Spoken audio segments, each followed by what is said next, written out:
Yo, what up guys, Adrian Universal here back today, and this is gonna be my first video since I went missing in action. Those of you who followed my previous video would know that I'm gonna be uploading several videos. So, cut to the chase. Today I want to talk about a movie, my first ever movie review, and this is just fresh in my mind as I just watched the movie like a couple of hours ago. And today we're gonna be talking about the love romance movie, a novel, a fiction movie, none other than me before.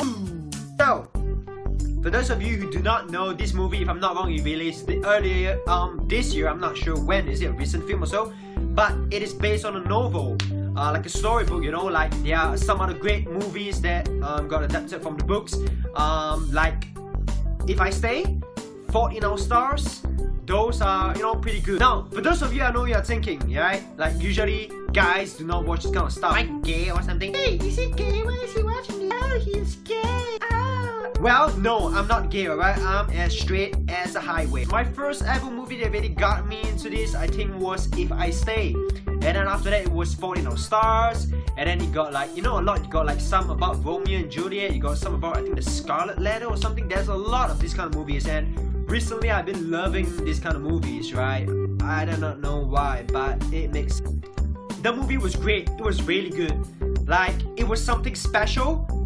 It was something that had a different way to the typical classical love story of, you know, oh, you think, if you read the synopsis of the story, you're probably gonna think like, oh, it's just this guy is ill, he's paralyzed, and then a girl appears magically out of nowhere into his life, they fall in love, blah blah blah blah. But I can assure you that this is not your so typical classical love story or movie that you've ever watched or heard or read. Now, I do not want to give out like much spoilers or so, but I believe this movie has been like released quite some time, so you guys should watch it. If not, stop watching this video if you do not want spoilers. Yes? Okay, so basically along the movie I was thinking that, you know, it's gonna turn out to some typical, you know, love story where there's a lot of unnecessary kissing scenes to show the love, and obviously, you know, it's gonna lead up to sex like all love movies does.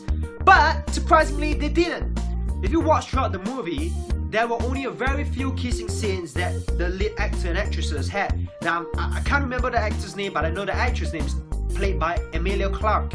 She stars in Game of Thrones and Terminator Genesis, and she's recently being very active in the movie industry. So, I'm sure you guys have seen her before. And it is not the kind of typical, you know, like Twilight bullshit. I'm not criticizing Twilight fans, right? I mean that there isn't a lot of excessive kissing between both of them. And during the kissing scenes, you could see that the kissing was, you know, it felt very original. You could feel the love between them, the connection. There isn't a lot of excessive long duration kissing, putting as many kissing scenes as you can into the film. No, it was a simple one or two slow kiss, and that is very well done. There's a lot of love movies that adds a lot of excessive kissing scenes and duration of kissing scenes that were extremely unnecessary. Now, apart from the kissing scenes, at the ending is a sad ending, but yet a happy ending. You know, a typical love story, you would think that, oh, both of them live happily ever after no matter what circumstances, and that you would think that the actress had convinced his mind not to himself. But no! He stood and he respected his own words. And he was firm in his decision that he wanted to end his life. And at the end, he left a letter for her to read. And, you know, she's still smiling and stuff, and she walked away like a long bridge or something, like a highway or a road or something. It was a great ending. Music, scores used in the film, amazing. I totally loved it, crushed it, nailed it. Now, there's something I want to talk about Emilia Clarke, the main actress. There's like probably a one or two thing that I don't really like about her. That I'm not saying what, she's beautiful, she has a great smile, it's all that obvious. But I feel that in this particular film, she used something very excessively. Now, I do not know if that was intentional, but it was just very annoying. Now, for those of you who do not know or like follow Emilia Clarke much, one very distinct feature of her face, apart from a great white smile, is her eyebrows. Yes, I mean her eyebrows is like so long, and she could control every single movement of her eyebrows. What do I mean? It's just like this.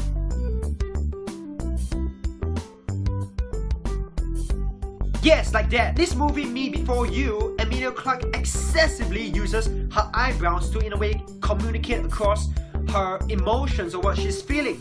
And she likes to do this, like, okay, for instance, when she's happy, she's gonna do like the eyebrow that goes upwards like this, which I can't really do. Like, she'll do this, like. And then when she's sad or something, she goes also something like this, but it's a little wobbly at the time, like this. Now, I'm not criticizing her, right? Do not get me wrong. But if you watch the film yourself, I'm sure you guys would agree with me that she uses a lot of her eyebrow movement. Now, I think that's something, a signature move of her. I don't know. And she likes to use the combination of her eyebrows together with her eyes. So her eyes usually go something very small like that, and then her eyebrows goes all wavy, like, you know, unnecessary movement, like. And the thing that I do not really like about her in this film is that during the sad moments, like at the ending where he confessed to her, like at the beach at night, that he was still gonna proceed with his plan to end his life, and she was, you know, all upset and stuff like that. But it felt like her tears weren't real. I don't really feel the heartache. I can feel it coming from the actor, but from the actress I don't really feel the sadness, the depression. I do not really feel the, you know, the real pain inside her growing. I do not really feel it. I do not know why. Maybe it's just me or so. But yeah. Alright, so I mean, I just want to wrap this video up. It's not even really actually a movie review. I didn't even review much of the video. I just want to give out my, let's say, a quick thoughts about the film and the weird kind of stuff, and that you guys should really watch it because it's not the kind of classical typical love story that you guys, as I mentioned, read, heard or watched. So you guys should really check it out. Me Before You, played by Emilia Clarke, and the actor I'm not so sure. It's a great story, great novel, genius, beautiful movie, so you guys should watch it. And I'll end my this video about right now. So thank you all for watching. Stay tuned for more videos, and Agent Universal signing out.